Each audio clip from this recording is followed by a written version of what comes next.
Week 11 of the fantasy baseball season, and here's a few hitters I look to buy and trade for this week. The first guy, Giancarlo Stanton of the New York Yankees. So Stanton, it's been a tough season for him for the most part, and once again, he was on the injured list for a few weeks, and now he's been back over the last few days here, is Giancarlo Stanton. But his stats still aren't all that great, and he's been having a tough time, but with the weather getting warmer, and the type of hitter we know Stanton is, he could get hot in no time and really help your fantasy team in a big way. On the season here for Stanton, 6 home runs, 13 RBIs, 10 runs scored, a 234 average, and a 289 on base in the last couple weeks here since the return. Only 2 home runs, 2 RBIs, 3 runs scored, a 160 average, and a 276 on base. I know the Yankees were out Judge, where Stanton obviously was protection and would get better pitches to hit with teams pitching around Judge. But I think he's going to get things going. Health is obviously always a concern with Stanton. Surprise me if he's on the injured list 1 or 2 more times this season. But anyway, since he returned June 8th versus the White Sox 0-3, June 9th versus the Red Sox 1-4, June 10th versus the Red Sox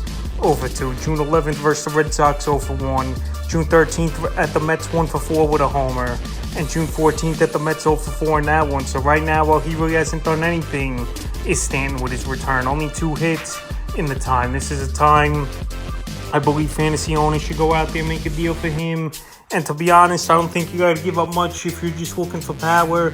Maybe a mediocre pitcher in a deal. The next hit is Anthony Santander of the Baltimore Orioles. So Santander, he got off to a nice start to start the year, but things have really slowed down here for Santander over the last few weeks here. On the season, 9 home runs, 37 RBIs, 30 runs scored, a stolen base, a 263 average, and a 335 on base. And over the last few weeks here, 1 home run, 6 RBIs, 5 runs scored, a 174 average, and a 208 on base. So last season was a monster year for Santander with 33 home runs and 89 RBIs. But right now, he's been struggling over the last few weeks. He had a good April with Santander, but now, end of May and early June here, he really hasn't done much. June 9th versus the Royals, 1-3 in RBI. June 10th versus the Royals, 3-4, 2 runs in RBI. June 11th versus the Royals, 0-4. June 13th versus the Blue Jays, 2-5 running. June 14th versus the Blue Jays, 0-4. So right now, not driving the ball, not hitting home runs to Santander. And I think this is a perfect time to go out there and get him. We know Camden Yards is a hot hitter's park, especially in the warmer months of the summer, and right now it's heating up over there. Santander, another guy just like Stanton, if you're looking for power, I don't think you have to give up much to get him on your roster, and this would be the time to do it. The next hit is Francisco Lindor of the New York Mets. I'm not a big Francisco Lindor guy. If you've listened to the channel over the last few years, I think his ranking was a little overrated this season in fantasy baseball. I know last year he put up numbers, but it just feels like he don't put up numbers when you need him the most in big games, is Lindor. But last year, 26 and 107, but this year, the batting average way down, the strikeout rate is up, and the home runs, though, they're still on a decent par. 12 home runs, 43 RBIs, 6 stolen bases, 37 runs scored, a 213 average, and a 293 on base. But over the last couple weeks here, 2 homers, 3 RBIs, 2 stolen bases, 4 runs scored, a 143 average, and a 265 on base. And digging even deeper, over the last month, he's hitting below the Mendoza line. 6 home runs, 12 RBIs, 2 stolen bases, 13 runs scored, a 198 average, and a 268 on base. So right now, pretty much with Lindor, seems like he's more of a power hitter than just a doubles hitter this season. More than anything, batting average is pretty much been non-existent for him. He's striking out a ton, swinging for the fences, I believe, a little bit more as Lindor. And shortstop, we know, is not the greatest positions in fantasy baseball. So if you're looking for a shortstop with power, Lindor still got that. But like I said, he's going to strike out a lot, it looks like. And he's not going to really hit for batting average. So the last few games for him, June 8th at the Braves, 2-4, run and a stolen base. June 9th at the Pirates, 1-3, a homer in that one. June 10th at the Pirates, 0-4. June 11th at the Pirates, 0-3. June 13th versus the Yankees, 0-3. And June 14th versus the Yankees, 1-4 with a run. So like I said, Lindor not really doing anything over the last few weeks here and over the last month of the season.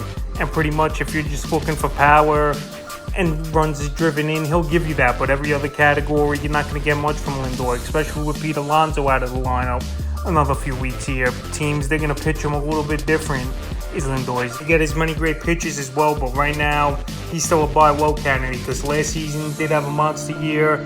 even though he wasn't hitting the whole time, he was just hitting bunches, was Lindor, where he was a streaky hitter. The next hitter is Matt Chapman of the Toronto Blue Jays. So Chapman, he's been on the list a few times this season. And Chapman, he got off to a monster start the first month of the season, but he's really slowed down now, is Chapman, over the last month. So it's been a tale of two tapes for him so far on the year. On the season, 9 home runs, 34 RBIs, 35 runs scored, 2 stolen bases, a 267 average, and a 346 on base. So on the surface, pretty solid numbers. But the last couple weeks here, only 2 home runs, 6 RBIs, 7 runs scored, a 186 average, and a 265 on base. And the last month, he's pretty much done nothing. 4 home runs, 12 RBIs, a stolen base, 14 runs scored, a 196 average, and a 263 on base. I don't know what happened with Chapman. That batting average in the early going, first 2 or 3 weeks of the season, was over 350, and he's totally fallen off since then, is Chapman. So he's probably got to get back to the basics, I believe.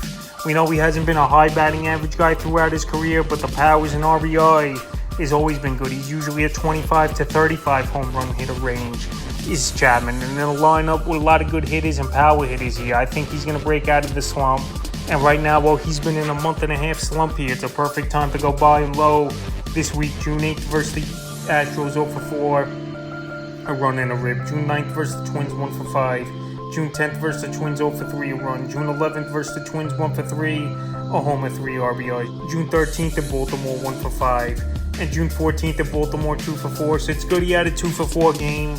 Couple hits back-to-back games in a row. 3-game hitting streak here for Matt Chapman. But right now, he's still struggling, hitting under the Mendoza line over the last month. And he really hasn't shown power or driving in runs. But I think he's going to break out a little bit as Chapman. And he's been usually a second-half hitter for whatever the reason's been over the last few seasons. I will buy him low this week in the 5th and final hitter I look to buy and trade for this week. So Juan Soto of the San Diego Padres. So Soto, it's been a struggling year for the most part for him. I know he had a little burst for a few weeks here where he was getting it going, but now he's back to pretty much not doing anything for fantasy owners the last 2 weeks here on the season. 10 home runs, 32 RBIs, 6 stolen bases, 35 runs scored, a 259 average, and a 408 on base. So he's still drawing his walks. He's still getting on base, but he's not really driving the ball. Not a lot of extra base hits. 10 home runs he does have, which is still a decent pace, but the RBIs are down.